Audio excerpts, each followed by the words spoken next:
I recently played the Mass Effect Trilogy for the very first time via the Legendary Edition on PS4, and I earned the Platinum Trophy in all 3 of the games. And just like the Legendary Edition, I figured I would cover the entire trilogy in one video, so I'm going to be going through Mass Effect 1, 2 and 3, talking about the BS trophies in each of them. That one bullshit PlayStation trophy. The Completionist trophy was by far the most annoying trophy that I had to go for when playing the original Mass Effect, as it required you to beat the majority of the game, which is as vague and annoying as the trophy itself. I mean, just what exactly is the majority of the game, BioWare? Are we talking all of the story missions? All of the story and half of the side missions? What are you classing as the majority of the game? Why don't you just tell me? I hate vague descriptions. And the size and scope of this game, as well as this vague nature of the trophy, will all work against you and make you going for this trophy a right pain, as you can very easily find yourself voiding the trophy, as you can easily lock yourself out of missions or miss them entirely if you do simple things like walking past terminals that you should have hacked that would have given you a side mission but you wouldn't know until you tried hacking them, or failing to talk to a specific NPC at a very specific point of the game may void your chance to get a mission from them. Or how about this one random stealth mission where if you alert the guards to your presence, you'll fail and not get a side mission? Or when you don't say the right things to specific NPCs and you end up angering them and then voiding any quest lines with them? Or if you complete too many main missions before certain side missions, which then just locks you out of those side missions, even if they're in your list of active missions, waiting for you to complete them, they'll just be suddenly failed and you'll be locked out of them. And then there's those points in certain levels where you'll reach this point of no return in actual missions that prevent you from then backtracking to go and do the side quests in those missions. On this one here, I didn't happen to go in this one particular door that just happened to lead to a person who would give me a side quest, and I couldn't end up going back to them because by that point of the story, the ship was blowing up and I couldn't go backwards. So I had to just reload the whole mission and start it again, making sure I went through that door to get that side quest.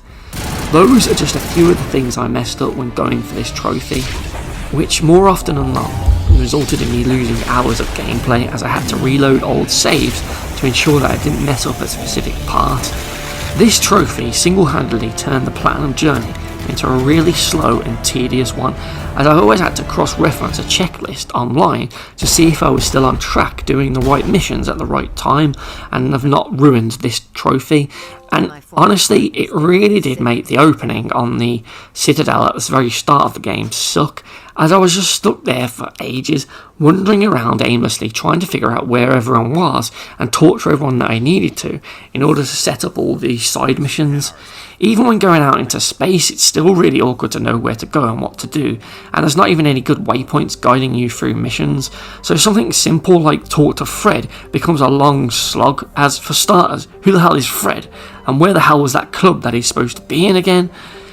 The game really needed a Dead Space style waypoint marker to guide you to objectives, in my opinion. So let's just hope 2 and 3 got one of those, hey? The Completionist trophy is one that demands you play the game in a particular way, which for me goes against what I thought these Mass Effect games are all about. That freedom of choice to choose your own adventure and have Shepard be your Shepard, moulded to your opinions and thoughts.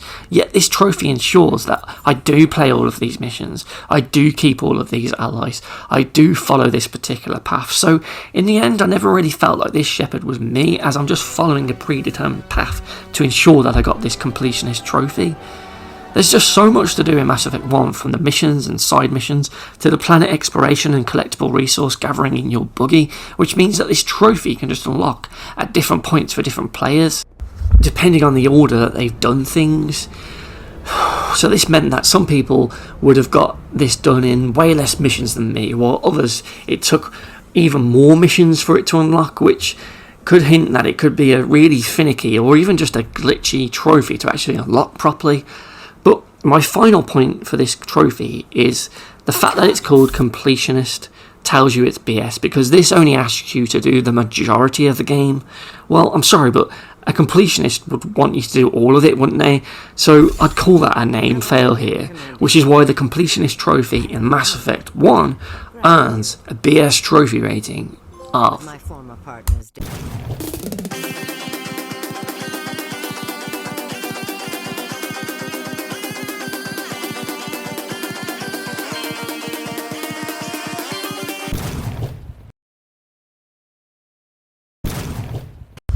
The No One Left Behind trophy in Mass Effect 2 is a missable nightmare, as there are so many things for you to do and set up for it that need to be done, else you won't unlock the trophy, which requires you to beat the final suicide mission with all of your crew members still alive.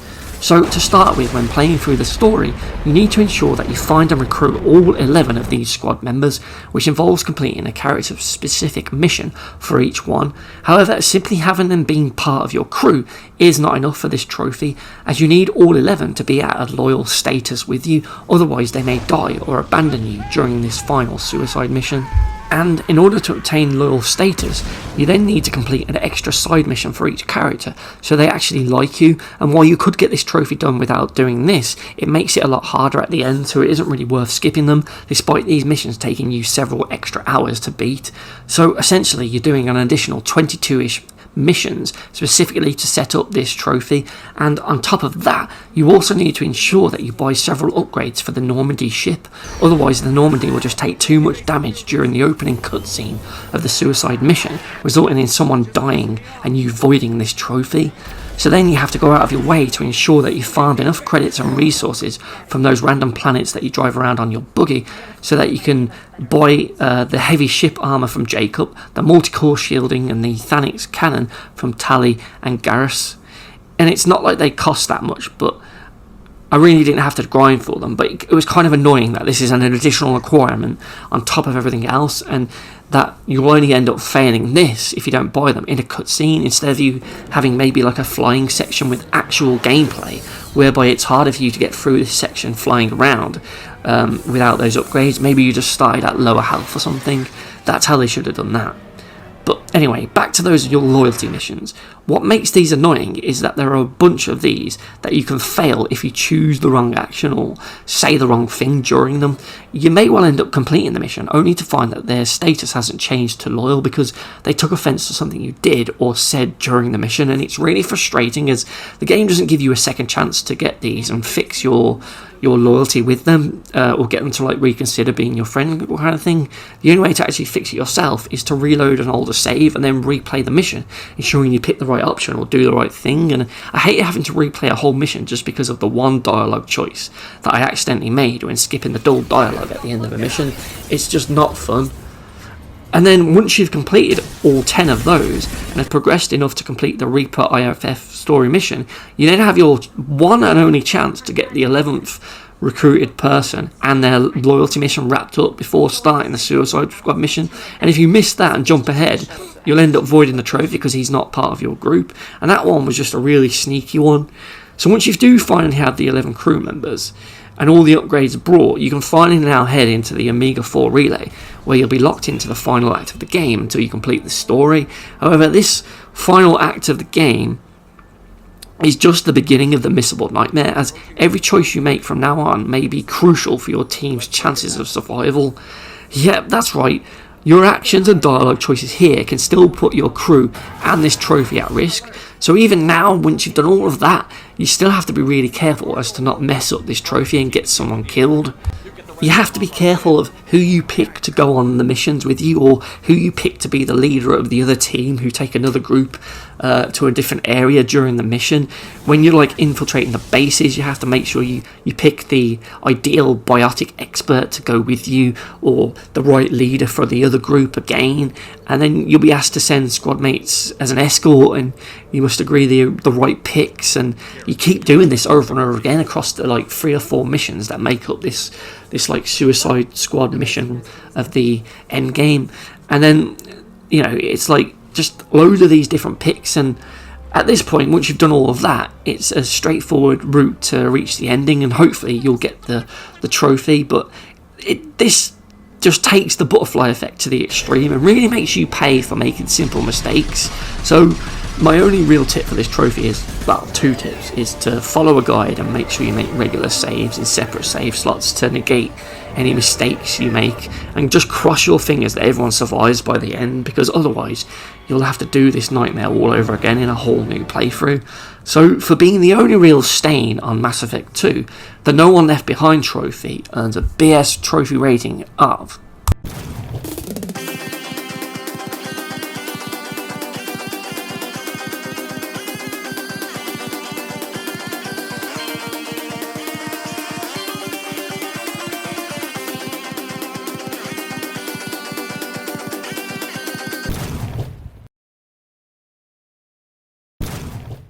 The Sky High trophy in Mass Effect 3 was a trophy that I spent an entire playthrough trying to unlock, only for me to get to the end of the game with the trophy still locked up. That was despite me purposely going for this trophy during every single combat encounter in the game, yet somehow I didn't unlock the trophy that simply requires you to lift up 100 enemies into the air using the biotic powers. So where did it all go wrong? Well, I think my first mistake was choosing the soldier class back in Mass Effect 1 and keeping that same Shepard intact throughout the 3 games, as it meant that I didn't have any biotic abilities on my own until I unlocked the lift ability later on in Mass Effect 3. So I originally had to rely on only commanding my AI teammates to perform these moves on enemies, which is apparently fine in this version of the game, but in my experience it certainly wasn't. Because you see, I used all of the applicable powers for this trophy that you could do, from the warp, the throw, the shockwave to the leash, and even more, with all of these AI teammates who had those abilities using them. And whenever I'd clearly lift enemies right up into the air, I'd never end up seeing the progress tracker appear on screen after I've done like 5, 10, 15 or whatever milestone it was, as I headed to the 100 lifts, like I did with all of the other combat trophies. And at first I just thought the counter was glitched, but when I got over 15 hours into the game and I'd done these moves on over 200 enemies, I knew something wasn't quite right here. But with each new combat encounter, I kept trying to do it, hoping that it would just finally pop. And when I eventually got the lift move, I started doing it myself, yet I never once saw that tracker appear, despite doing it on all the enemy types I could. And by the time I completed Mass Effect 3, like I said, the trophy had still evaded me. Now, luckily, I had to play New Game Plus anyway for another trophy to get the platinum, so I wasn't exactly forced to do a second playthrough because this trophy glitched out on me. Though this time, when I could edit my character at the start, I chose to have the leash ability unlocked from the outset, so I'd start off with one of the moves that are apparently how you can unlock the trophy. Then, once I got a chance to use it in the opening missions of the game, I finally saw that counter appear on screen after doing the move about 10 times. So for me, as Shepard, I had to use the leash power for this trophy to actually track properly and count my progress. So then I just restarted the checkpoint for this combat encounter over and over again, doing the move again and again until I finally unlocked the Sky High trophy. My word, what a ball ache. So yeah, if this trophy is glitched for you and not working right, just ignore it and do it in your second run with that leash ability. Don't waste enemies on this in the first playthrough when you can be grinding the other combat trophies instead. So for not working properly, being a pain to unlock, and likely still being glitched if you perform the moves by the AI teammates in the Legendary Edition, just like the Mass Effect 3 original, despite them saying it was fixed in this new PS4 version, the Sky High trophy in Mass Effect 3 gets a BS trophy rating of